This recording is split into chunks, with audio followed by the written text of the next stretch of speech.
छोटे छोटे होते हैं जिनके बारे में आप सोच भी नहीं सकते हैं कि इस कारण से हमारे घर में गरीबी आ रही है।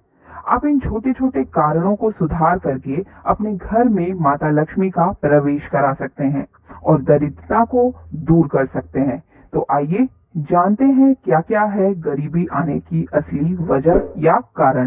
तो सबसे पहले आप जान लें कि गरीबी होती क्या है। गरीबी उस समस्या को कहते हैं जिसमें मनुष्य अपनी मूलभूत आवश्यकताओं को, जैसे रोटी, कपड़ा, मकान, बच्चों की शिक्षा और अपने शौक पूरे नहीं कर पाता है। उस व्यक्ति की आय ये सभी आवश्यकताओं को पूरी करने में कम पड़ती है और गरीबी मिटानी है तो उसके उपाय तो आपको करने ही हैं।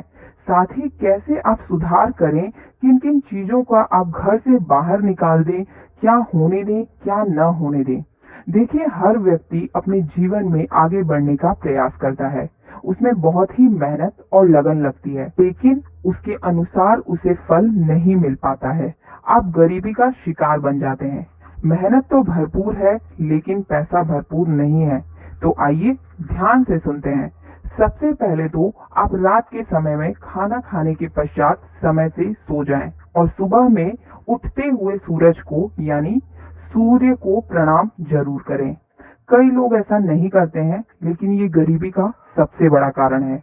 अगर आपके घर में तुलसी का पौधा सूख जाए तो उसे तुरंत हटाएं और सूख रहा है तो उसकी काट छांट करके सही करें। तुलसी माता लक्ष्मी का स्वरूप है और अगर लक्ष्मी सूख रही है तो उसे पानी डालिए। अगर सूख चुकी है तो नदी में विसर्जित कीजिए, नहीं तो तुलसी माता आपको श्राप भी दे सकती है। अगला है काली चींटियां। आपके घर में या किचन में खाने पीने का पदार्थ, नमकीन या मीठा कुछ भी पड़ा रहता है तो तुरंत साफ सफाई कीजिए, नहीं तो घर में काली चींटियां हो जाएंगी। और काली चींटियां होना सबसे बड़ा बुरे समय होने का इशारा करता है। काली चींटी सबसे बड़ा बुरा समय लाती है। काला चींटा हो या फिर काली चींटी, दोनों ही ध्यान रहे कि आपको तुरंत ही घर से सफाई करनी है। घर में लगे पौधे हमेशा हरे भरे होने चाहिए और सबसे बड़ी बात यह है कि आपके घर में लगे पौधे कांटेदार नहीं होने चाहिए। कांटेदार पौधे बिल्कुल अपने घर से हटा दीजिए, क्योंकि कांटेदार पौधे का अर्थ है कर्ज। इससे आपके घर पे कर्ज बढ़ता ही चला जाएगा। इसलिए अगर कांटेदार पौधे लगाने की गलती आपने की है तो उसे तुरंत सुधारिए। अगला है झाड़ू। अगर आपके घर में टूटी फूटी झाड़ू है, आप उसे इस्तेमाल नहीं करते हैं, तो ऐसे झाड़ू का आप घर से तुरंत हटा दीजिए। झाड़ू अगर पड़ी है, सड़ रही है, गल रही है, छत पर कहीं फेंकी हुई है, कूड़े करकट में डालकर छोड़ दी है, लेकिन उसे फेंक नहीं रहे हैं, तो ऐसे झाड़ू को तुरंत हटाइए या फिर विसर्जित करके आइए, क्योंकि झाड़ू लक्ष्मी का प्रतीक मानी गई है। ऐसी टूटी फूटी झाड़ू को घर में रखकर आप दरिद्रता को न्योता बिल्कुल मत दीजिए। कांच का कोई सामान अगर टूट फूट रहा है, जैसे चाय पीने वाला मग या फिर कोई भी बर्तन स्टील का या कट गया है, फट गया है, तो उसे तुरंत हटा दीजिए। टूटे फूटे बर्तन में भोजन बिल्कुल मत कीजिए, ये गरीबी और कंगाली का इशारा करती है। अगला है छिपकली। छिपकली का होना आपके घर में बहुत ही शुभ माना जाता है।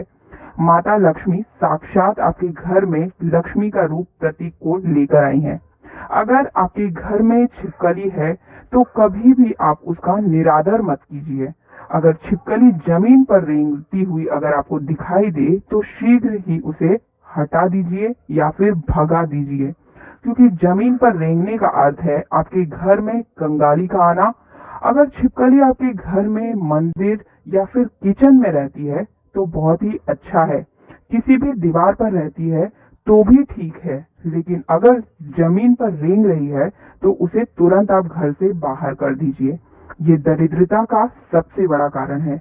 छिपकली का सिर पर गिरना इस बात का संकेत है कि आपकी मृत्यु निकट है, अशुभ समाचार मिलने वाला है। अगला है कौवा। अगर कौवा आपके सिर पर आकर बैठ जाए तो इसका अर्थ है बुरा समय बहुत ही निकट है। अगर कौवा आपके घर के बाहर बार बार आकर आवाज कर रहा है तो उसे तुरंत भगाइए। घर पर आकर बैठना और आवाज करना शुभ नहीं होता है। ये इशारा देता है आपकी कंगाली को। दोस्तों, ये बहुत ही छोटे छोटे से कारण हैं जिनका आपको ध्यान रखना है। इन्हीं की वजह से घर में दरिद्रता का आगमन हो जाता है और आपको पता भी नहीं लगता है। तो अगर आपको ये सब जानकारियां पसंद आ रही है तो हमारे चैनल को एक बार सब्सक्राइब जरूर कर दीजिएगा, बेल आइकन जरूर दबाएं ताकि आने वाली वीडियो की नोटिफिकेशन आपको सबसे पहले मिल सके। अगला है बिल्ली। घर में बिल्ली का रोना बहुत ही ज्यादा अशुभ और कंगाली का संकेत माना जाता है। हमारे हिंदू धर्म में बिल्लियों का रोना अशुभ माना जाता है। अगर आप बिल्ली का रोना अपने घर के आसपास सुन लें तो शीघ्र से शीघ्र भगाएं। आप इस बात का ध्यान रखें कि बिल्ली अगर रो रही है तो घर के आसपास ना आए। अगला है संध्या के समय में, अर्थात जब सूर्यास्त हो रहा हो उस समय आप किसी बाहरी व्यक्ति को अपने घर से कुछ भी धन या वस्तु न दें। उन्हें बोल दें कि हम देंगे लेकिन कल देंगे, क्योंकि संध्या के समय किसी को कुछ नहीं देना चाहिए। इससे लक्ष्मी नाराज हो जाती है, क्योंकि यह समय लक्ष्मी के आगमन का होता है।